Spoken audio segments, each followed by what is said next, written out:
بسم اللہ الرحمن الرحیم۔ معزز خواتین و حضرات، السلام علیکم۔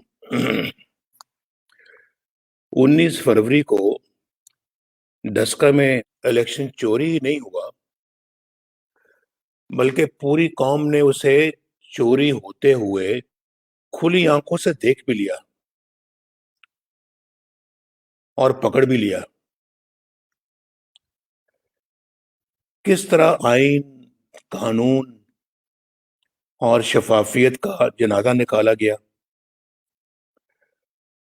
کس طرح کھلے عام پولنگ سٹیشنوں کے باہر گولیاں برسائی جاتی رہیں اور بے گناہ شہید کر دیے گئے۔ الیکشن لوٹنے کے لیے عوام کا ناحق خون بہایا گیا۔ یہ میرے بھائی بہنوں سب کچھ دن کے اجالے میں ہوا ہے۔ میں آپ کو یہ بھی بتاؤں کہ 20 پریزائڈنگ آفیسرز قانون کا مذاق اڑاتے ہوئے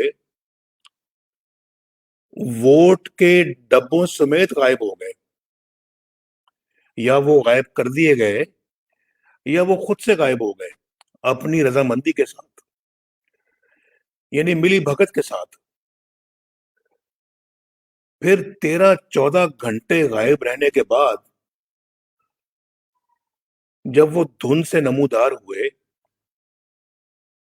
تو صرف ووٹنگ کے تھیلے ہی نہیں، ان میں موجود بیلٹ اور ووٹنگ کی شرح بھی تبدیل ہو چکی تھی۔ یعنی 300 کے لگ بھگ پولنگ سٹیشنوں پہ شرح جو ہے، ووٹنگ کی یعنی تعداد سمجھ لیں، شرح جو کہہ رہا ہوں وہ تقریباً 35% کے لگ بھگ تھی، اور ان پولنگ سٹیشنوں پہ جس کے پریزائڈنگ افسر اٹھائے گئے تھے یا اٹھ گئے تھے، وہاں پولنگ کی ریشو جو ہے وہ 85% کے قریب، یعنی زمین سے آسمان کی طرف چلی گئی، اتنی بڑھ گئی۔ کیا وہ کوئی اور جگہ پہ الیکشن ہو رہا تھا، یا واقعی سب الیکشن ایک ہی جگہ ڈسکا پہ ہو رہا تھا؟ یہ ایک واقعہ نہیں ہے، یہ وہ کھلا ثبوت ہے میرے بھائی اور بہنوں جس نے 2018 کے عام انتخابات میں ووٹ چوری کے تمام منصوبوں کو بے نقاب کر دیا ہے، اور عوام کی عدالت میں ووٹ چوروں کو بھی مجرم ثابت کر دیا ہے، یعنی ووٹ چور بھی پکڑے گئے ہیں۔ وہ بڑے پیمانے پہ وہ دھاندلی ہوئی تھی، اور آپ کو پتہ ہے نا کہ وہاں پر بھی 2 دن تک نتائج نہیں آتے رہے۔ یہاں پر بھی چھوٹے سے ایک حلقے میں 13-14 گھنٹے الیکشن رزلٹ روک دیا گیا۔ تو جب آپ سمجھیں نا کہ الیکشن رزلٹ رک گیا ہے تو سمجھ لیں کہ پیچھے چوری ہو رہی ہے ووٹوں کی۔ ذرا بھی اس میں ڈیلے ہو جائے، دیر ہو جائے الیکشن رزلٹ آنے میں، تو جان لو کہ پیچھے گڑبڑ ہو رہی ہے اور نتائج تبدیل کیے جا رہے ہیں۔ 2018 میں بھی ایسا ہوا، اور آج پھر یہی کچھ ہوا ہے ڈسکا میں۔ عوام نے اپنی رائے کا واضح اظہار کرتے ہوئے الحمدللہ پاکستان مسلم لیگ نون کو فتح سے ہمکنار کیا ہے، اور اس کے لیے میں ڈسکا کے اپنے بھائیوں اور بہنوں کا شکریہ ادا کرنا چاہتا ہوں اور مبارکباد بھی دینا چاہتا ہوں۔ دوسری سب سے اہم بات یہ ہے میرے بھائی اور بہنوں کہ الیکشن کمیشن اس ضمنی انتخاب میں جو سوالات اب سامنے آئے ہیں ان کا جواب تلاش کرے۔ اور ہر قیمت پہ تلاش کرے. انہیں یہ جواب حاصل کرنے چاہیے کہ آخر اس سارے مجرمانہ فعل یا مجرمانہ کھیل کے پیچھے کون تھا. یہ سب سے بڑا سوال ہے کہ سب لائن پہ لگ کے، ایک ہی لائن میں لگ کے سب نے دھاندلی کرانے والوں کا ساتھ دیا. کیا چیف سیکرٹری، کیا آئی جی پنجاب، کیا مقامی انتظامیہ، کیا ایس پی، ڈی سی اور ڈی ایس پی، سب نے آخر کس کے کہنے پہ انہوں نے یہ سارا کام کیا؟ یہ بہت سوچ. میں بھی وزیر اعظم رہا ہوں ملک کا، میں بھی پنجاب کا 2 مرتبہ وزیر اعلیٰ رہا ہوں. ایسا نہیں ہوتا، کبھی نہیں ایسا ہوتا کہ سب لائن میں لگ کے تو ایک غیر قانونی کام کو کرنا شروع کر دیں. ممکن ہی نہیں ہے. کس نے الیکشن کمیشن کے عملے کو اغوا کیا؟ یہ جاننا بڑا ضروری ہے.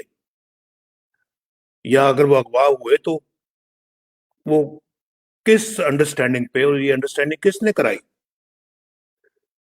اور کس نے جعلی ووٹوں سے تھیلے بھرے،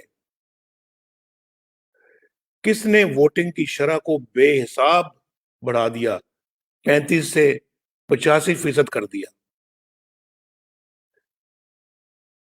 کس وجہ سے چیف سیکرٹری، آئی جی پولیس پنجاب، یعنی پنجاب کے چیف سیکرٹری، آئی جی پولیس پنجاب اور دیگر پنجاب کے اس ضلع کے سیالکوٹ کے ڈسکا کے متعلقہ حکام نے الیکشن کمیشن کے احکامات کی پاسداری نہیں کی؟ کیوں نہیں کی؟ ان حکام نے الیکشن کمیشن کے آئینی اور قانونی فرائض کی انجام دہی میں الیکشن کمیشن سے تعاون کیوں نہیں کیا؟ الیکشن کمیشن کے پاس آئین اور قانون کے تحت اختیار موجود ہے کہ وہ تمام متعلقہ حکام اور ذمہ داران کے خلاف سخت تادیبی قانونی کارروائی کرے اور ووٹ چوری کے مجرمانہ عمل کے مرتکب غداروں کو عہدوں سے برطرف کر کے ان سب کو قرار واقعی سزا دے، تاکہ مستقبل میں کسی کو عوام کی امانت میں خیانت کی جرت نہ ہو سکے. ووٹ چوری کرنے والے اور چوری کروانے والے اور اس سارے عمل کو کی نگرانی کرنے والے اور پھر سرکاری ملازمین اس سب جرائم کے ذمہ دار ہیں. اور میں آپ کو بتاؤں کہ جب ووٹ چوری ہوتا ہے تو پھر عوام کا آٹا، عوام کی چینی، بجلی، گیس، پٹرول، دوائی، روزگار، امن، سکون، سب کچھ چوری ہو جاتا ہے. قوم کا یہ مطالبہ ہے کہ الیکشن کمیشن یہ کارروائی جلد سے جلد کرے تاکہ ووٹ چوروں کو نشان عبرت بنایا جا سکے. یہ ایک نیک کام ہے اور میں الیکشن کمیشن کو پوری قوم کی طرف سے یقین دلانا چاہتا ہوں کہ اس نیک کام میں ہم سب آپ کے ساتھ ہیں. بہت شکریہ.